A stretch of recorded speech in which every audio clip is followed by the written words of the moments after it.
Subscribe करें और देखें एक दिल दहला देने वाली हॉरर स्टोरी। बिना घबराए बेल आइकन प्रेस करना ना भूलें।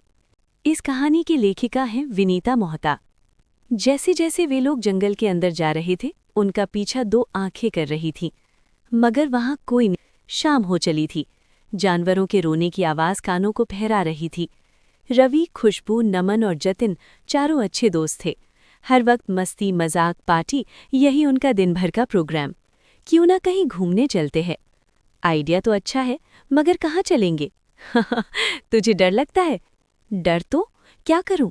इसीलिए तो कह रहा हूं, दोस्तों के साथ रहकर थोड़ा डर कम करना है।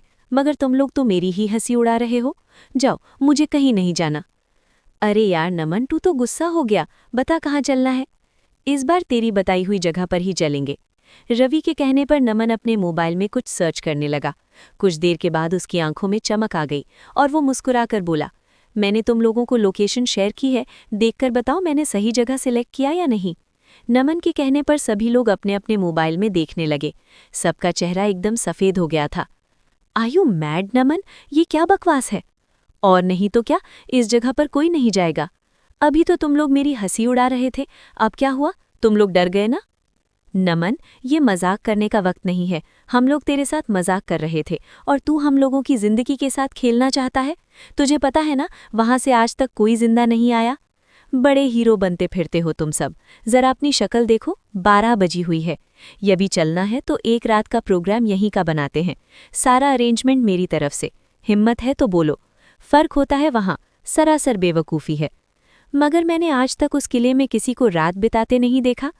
पुराने जमाने की बातें सुनकर सभी लोग अभी भी डर रहे हैं। अरे यदि भूत प्रेत होंगे भी तो अभी तक किला छोड़कर चले गए होंगे।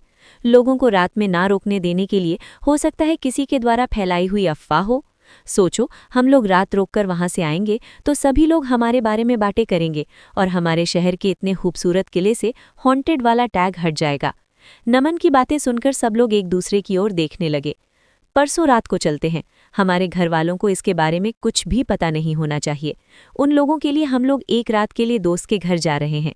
टेंट और ज़रूरी सामान रखकर कल दोपहरी यहाँ से निकल जाएंगे, क्योंकि रास्ते में थोड़ा सा जो जंगल है वो दिन में ही पार कर लेंगे तो अच्छा है। वैसे भी हमें हमारी गाड़ी जंगल में ही छोड़नी होगी। किले के अंदर तो हमारी गाड़ी नहीं जा सकती। उन लोगों की सारी बातें सुनकर जतिन को डर लग रहा था। जतिन रवि की ओर आशा भरी नज़रों से देखने लगा। शायद रवि इन सारी बातों को मना कर दे, मगर खामोशी में ही सही रवि ने अपनी मौन स्वीकृति दे दी थी। अगले दिन सभी बिना घर वालों को बताए शापित किले की ओर जाने लगे। यार एक बार सोच लो, तुम लोग जो कर रहे हो वो सही है या नहीं? और क्या सोचें, लेट्स हैव फन गाइज। चारों जीप में बैठकर जा रहे थे, तभी अचानक जतिन चलती गाड़ी से पेड़ों की टहनियों को लटक गया। उसे इस तरह गाड़ी से बाहर देखकर रवि, जो गाड़ी चला रहा था, गाड़ी रोककर बोला, यार जतिन, ये क्या बचपन है? अभी तो मैं लग जाती तो। यार बचपन करने ही तो आए हैं, ऐसे बोरिंग बोरिंग तो दिन नहीं निकलेगा। कुछ तो फन चाहिए। हाथ पैर टूटे नहीं चाहिए। जल्दी से नीचे उतर, देर हो रही है। जतिन रवि को चिढ़ाकर पेड़ से नीचे उतर गया। नमन की चीख निकल गई। रवि ने गाड़ी रोककर पीछे देखा। अब क्या हुआ? अब क्या मुसीबत आ गई? खून, कितना सारा खून है। खून? कहाँ है खून? तुझे होश भी है? तेरे कपड़ों पर? नमन के कहने पर जतिन के कपड़ों पर जगह जगह खून लगा हुआ था। मुझे नहीं पता, अभी ये बंदर की तरह पेड़ पर लटका था ना, तो हो सकता है पेड़ पर कोई जानवर मरा हो, उसी का खून होगा। किले पर पहुंचकर कपड़े बदल लेना।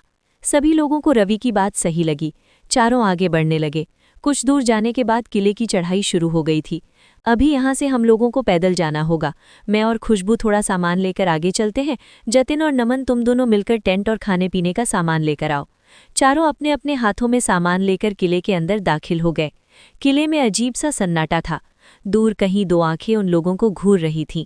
जैसे जैसे शाम हो रही थी, बाहर से जानवरों के रोने की आवाज़ बढ़ रही थी। जतिन सबके लिए टेंट लगा रहा था। अरे नमन, जरा इधर तो आ। क्या हुआ? अरे यार, पूरा टेंस फिक्स हो गया है, केवल एक ही रह गया है। इस रस्सी को पकड़। एक कील शायद जीप में ही रह गया है, उसके बिना टेंट फिक्स नहीं होगा।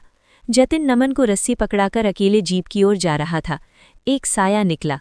जतिन ने पीछे मुड़कर देखा तो कोई नहीं था। वो जीप की ओर चलने लगा। जब वो काफ़ी देर तक भी नहीं लौटा तो नमन परेशान होकर बोला, ओए लैला मजनू, दोनों का अकेले अकेले घूमना हो गया हो तो जरा जाकर देखो, ये जतिन मुझे रस्सी पकड़ाकर गया है, पिछले 20 मिनट से उसका इंतजार कर रहा हूँ मगर अभी तक नहीं आया।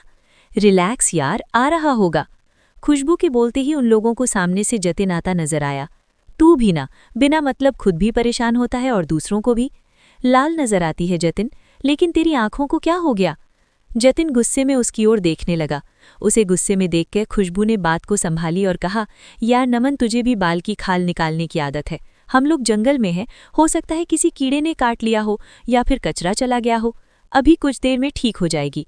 मुझे बहुत तेज भूख लग रही है, तुम लोग खाने का इंतजाम करो, मैं जब तक कपड़े चेंज करके आती हूँ। अभी भी खुशबू की बातों पर यकीन नहीं होता है और वो बार बार जतिन की ओर देख रहा था। जतिन की आंखें लाल। चेंज करके बाहर जाओ। ओहो, मुझे भी ना हर वक्त हर जगह रवि के होने का एहसास होता है। सभी लोगों को पता है मगर ये रवि है कि मानने को तैयार नहीं है कि हम दोनों एक दूसरे से प्यार करते हैं।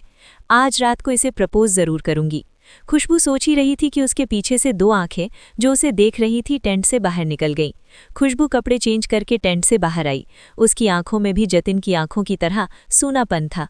वो फटी आंखों से सबको देख रही थी। रवि जंगल में खुद को गर्म करने के लिए लकड़ियां जला रहा था। यार नमन, सारी व्यवस्था तू करने वाला था, देख ले तेरी व्यवस्था इतनी सी लकड़ी है और अब तो अंधेरा भी हो गया, यहाँ लकड़ी कहाँ मिलेगी? सोचा था सारी रात कैंपिंग करेंगे मगर अब तो ऐसा लग रहा है थोड़ी देर में ही टेंट में जाना पड़ेगा। मैं ऐसा करता हूँ, मैं जंगल से कुछ लकड़ियां विनकर ले आता हूँ। यार लकड़ियां रहने देना, पेट्रोमैक्स है ना। नमन के कहने के बावजूद रवि नहीं माना और लकड़ियां लेने चला गया। जतिन और खुशबू दोनों आग के आसपास खामोश बैठे थे। नमन उनसे बात करने की कोशिश करने लगा मगर उन दोनों की आंखें देख उसे डर लग रहा था। वो खामोश होकर रवि के आने का इंतजार करने लगा। कुछ देर बाद रवि लकड़ियां लेकर आ गया था। चारों जन खामोशी से आग के आसपास बैठे थे।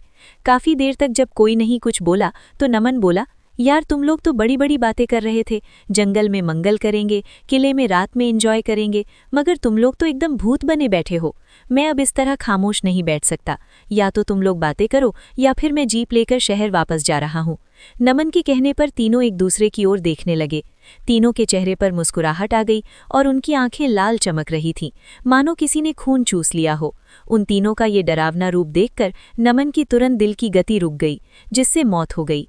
अगली सुबह जब किले में वॉचमैन पहुंचा तो वहां का नज़ारा देखकर हैरान था। लाश के पास पड़ी थी। थोड़ा आगे बढ़ा तो रवि की लाश जंगल में थी।